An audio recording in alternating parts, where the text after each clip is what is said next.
¿Qué tal, atletas? Yo soy Jorge, licenciado en Fisioterapia y Ciencias de la Actividad Física y el Deporte, y hoy vamos a ver por qué la disquinesia escapular puede ser la principal causa de tu dolor de hombro, además de ver cómo corregirla y, por supuesto, cómo generar factores de protección ante esta alteración. Muchas veces, cuando tenemos dolores de hombro, únicamente nos centramos en ese punto o foco de dolor y no nos damos cuenta de que ese dolor puede venir de otras estructuras que estén alrededor de la zona. Una de las estructuras más importantes a la hora de realizar movimientos del hombro es la escápula, y es que la disquinesia escapular se caracteriza por una alteración de la función normal de la escápula, generando malas posiciones tanto en reposo como en movimientos que realizamos con el hombro. Pero claro, ¿qué es lo que ocurre cuando tenemos una escápula que se mueve mal? Pues va a ocurrir que nuestro hombro, además de tener un rango de movimiento mucho más limitado, forcemos esta articulación y produzcamos roces a nivel de tendones, provocándonos lesiones mucho más grandes, como puede ser un impingement subacromial. Vale, pero entonces, ¿por qué se produce la disquinesia escapular? Pues hay distintas causas. Las principales son por traumatismos, ya sea que nos hemos dado un golpe en la parte posterior y ha afectado el movimiento de la escápula, o por un traumatismo que nos ha provocado una fractura de la clavícula y a la hora de recuperarnos, pues nos ha cortado o nos ha limitado el movimiento de la misma. Por otro lado, también podemos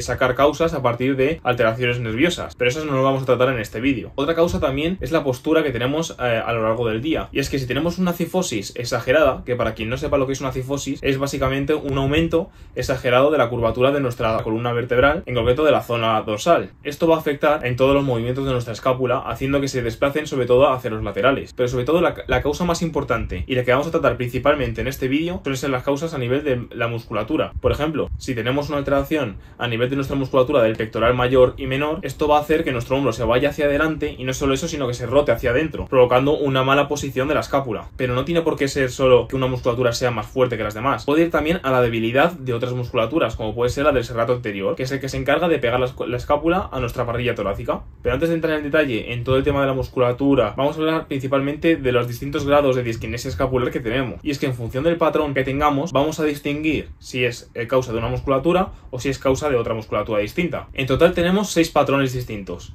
En primer lugar tenemos el patrón 1, que es el que nos describe como el despegue del borde inferior de la escápula. Esto puede estar relacionado con una falta de activación o una falta de tono del serrato anterior. El patrón 2 va un poco más allá y se refiere principalmente al despegue del borde medial de la escápula. Esto puede estar tanto relacionado con una falta de activación del serrato como por una falta de activación de las fibras del trapecio medio e inferior. El patrón 3 se refiere principalmente a la rotación de la escápula, ya que puede estar o rotada hacia un lado o exageradamente hacia adentro, o también se puede referir a cuando vemos una escápula más elevada de la otra. Una vez más, aquí estaremos hablando de una alteración de la activación de las distintas fibras del trapecio. El penúltimo patrón sería lo que denominamos un patrón normal, es decir, no os preocupéis, no hay nada. Simplemente que es cuando tú tienes las escápulas bien, pues tenemos un patrón 4, normal. Y por último, un patrón mixto, que es básicamente como tenemos tanto un patrón 1 como un patrón 2, por ejemplo, y nos encontramos tanto despegue del borde medial de la escápula o, por ejemplo, una elevación también de la misma. Y cabe destacar que un patrón mixto podría ser una alteración en una de las escápulas y otra alteración totalmente distinta en la otra escápula. Y ahora que sabemos los distintos grados de afectación que puede tener la disquinesia escapular y a su vez la importancia que tiene la escápula en el movimiento del hombro, ¿cómo podemos corregir estos distintos grados? A la hora de tratar una disquinesia escapular es muy importante tener claro el músculo que se encuentra afectado. Como os he comentado antes, si nos encontramos con una escápula que suele estar despegada, ya sea el borde inferior, un patrón 1, o el borde medial, un patrón 2, podemos hablar principalmente de una afectación en el serrato anterior. Y es que este músculo se inserta en las costillas, pero se origina en la parte interna de la escápula. La principal función de este músculo es hacer que la escápula permanezca constantemente pegada a nuestra espalda, y además actúa también en los recorridos finales de los movimientos de empuje, como puede ser un press banca o presses por encima de la cabeza, como puede ser un press militar. El bajo tono del serrato anterior muchas veces ocurre debido a que cuando realizamos estos ejercicios no nos damos cuenta de que tenemos un recorrido final en el que la escápula necesita moverse, y lo que hacemos es limitarla de tal forma que el serrato anterior no se va a ver ejercitado de igual manera. Entonces, a la hora de trabajar este músculo, lo que haremos será trabajar esos rangos finales a la hora de realizar empujes. Aquí os dejo un ejemplo en el que lo estoy realizando mediante una goma, en el que, si nos damos cuenta, me estoy centrando únicamente en ese empuje final que realizo con el hombro. No estoy en ningún momento ni doblando el codo, ni llevando el brazo hacia atrás, no, únicamente es un empuje escapular. De todas formas, aquí os dejo otro ejemplo distinto en el que podéis ver la diferencia entre ambos. Un empuje de pectoral para tonificar nuestro pecho y demás, y un empuje centrado más en el movimiento de la escápula y en el concreto en el serrato anterior. Otra forma muy eficaz de activar el serrato y sobre todo de tener una mejor concienciación de nuestra cintura escapular es realizar los empujes en una posición de cuadrupedia en el suelo. En esta posición lo que haremos será dejar nuestros brazos totalmente rígidos, como en el empuje anterior, sin tener que doblar en ningún momento el codo. El empuje nacerá desde nuestra zona escapular, intentando sacar nuestro pecho hacia adelante y luego posteriormente llevándolo hacia arriba, que es cuando activaremos nuestro serrato anterior. Aquí os dejo de todas formas plataformas los dos vídeos, tanto una visión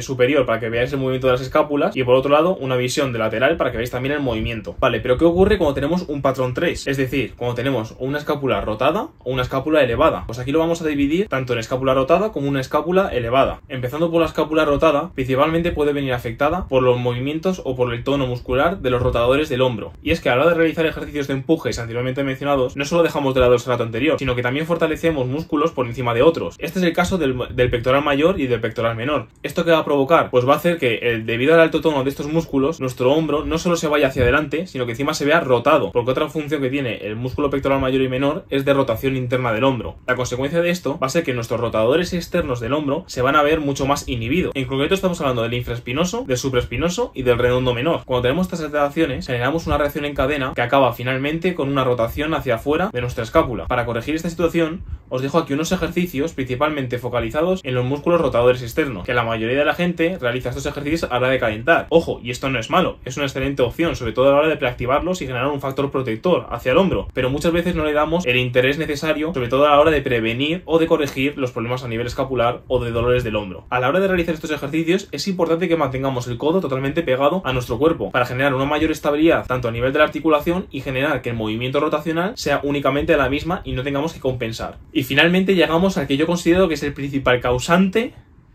de todas las alteraciones de la escápula, y es el trapecio. ¿Qué ocurre con el trapecio? Pues para empezar, que es un músculo muchísimo más grande de lo que nos pensamos. No es únicamente el músculo que trabajamos o que debemos trabajar muchas veces con encogimientos de hombro, que va únicamente desde nuestro hombro hasta nuestro cuello. El músculo trapecio tiene 3 direcciones distintas de fibras. La primera dirección de fibras, que es la más famosa y la que debemos trabajar siempre, es la que va desde nuestro borde superior de la escápula o desde el borde superior del hombro hasta nuestro cuello, hacia arriba. La segunda dirección es la que va desde el borde de la escápula hasta nuestra columna vertebral, generando una dirección de las fibras totalmente horizontal. Y por último, que es la porción de trapecio menos valorada y menos famosa, incluso la más pequeña, pero yo diría que es la más importante, que es la que encontramos que va desde el borde inferior de la escápula, oblicuo hacia abajo hasta nuestra columna vertebral. Es precisamente lo que comentaba. ¿A cuántas personas hemos visto trabajar la parte superior del trapecio y a cuántas personas la parte inferior o media del trapecio? Y es aquí donde está la clave. Y es que cuando tenemos una escápula más elevada de lo normal o cuando tenemos movimientos que no son de todo correctos de la escápula y nos provoca dolor en el hombro, suele ser porque no tenemos la misma activación de las fibras superiores del trapecio que de las fibras medias o incluso de las fibras inferiores, que en la gran mayoría de la población son inexistentes. Si tenemos un alto tono de nuestras fibras superiores, esto va a provocar que nuestra escápula se vea elevada hacia arriba. Para tratar de corregir este mal equilibrio entre los distintos tipos de fibras del trapecio, vamos a realizar los siguientes ejercicios.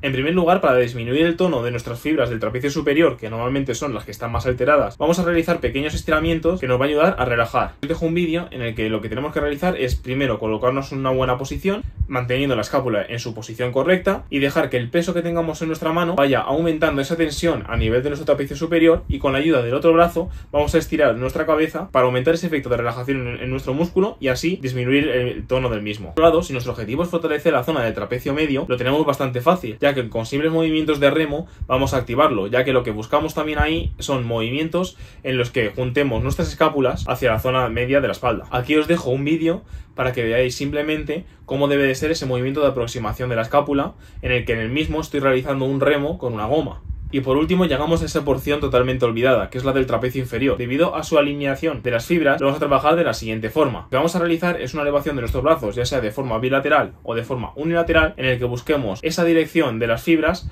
hacia nuestra espalda. Cabe destacar que todos estos ejercicios que he estado explicando se pueden realizar tanto en poleas como con gomas, así que no tienes excusa para no poder realizarlo en tu casa. Si te ha gustado el vídeo, por favor dale al like y suscríbete. Si crees que te ha ayudado a corregir ese dolor que tenías en el hombro o por lo menos a mejorar la postura de tu escápula, házmelo saber en los comentarios. Y si conoces a alguien que también le duele el hombro o tenga el mismo problema, ya sabes, compárteselo.